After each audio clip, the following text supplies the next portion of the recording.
Good day. Let us discuss integer. Integer is any whole number that is positive, negative, or zero without any fractional or decimal parts. So meaning, in integer, hindi kasama ang fraction at decimal number. Now let's go to addition of integers. Ang integer ay merong dalawang sign. So merong positive at merong negative. Kapag positive yung isang integer, hindi na kailangan lagyan ng plus sign sa unahan. Pero kapag negative, lalagyan natin siya ng negative sign. So, the first rule, if we're going to add integers with the same sign, we're going to add the numbers and copy the sign or the symbol. So, positive 7 plus positive 8, add natin yung numbers, 8 plus 7, that is 15.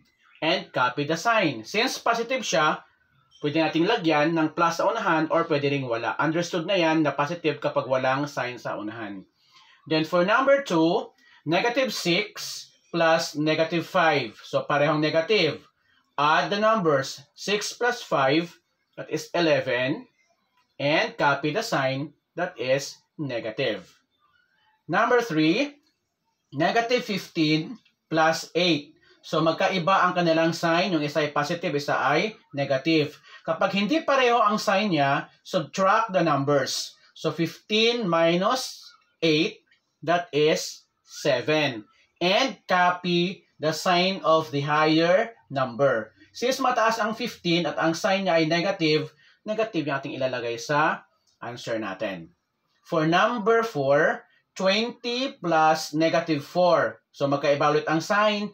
Yung 20 ay positive, yung 4 ay negative. So we're going to subtract the numbers. 20 minus 4, that is 16. And copy the sign of the larger number, which is 20. Since ang 20 ay positive, pwedeng lagyan natin ng plus dito or pwedeng wala na rin siyang plus. Understood na yan ay positive. So again, when we add integers at pareho ang sign, add the number and copy the symbol or the sign. For different ang sign, subtract the number and copy the symbol of the larger number. Now, for the last number, we have negative 20 plus negative 15. Can you please solve this and comment your answer? Thank you.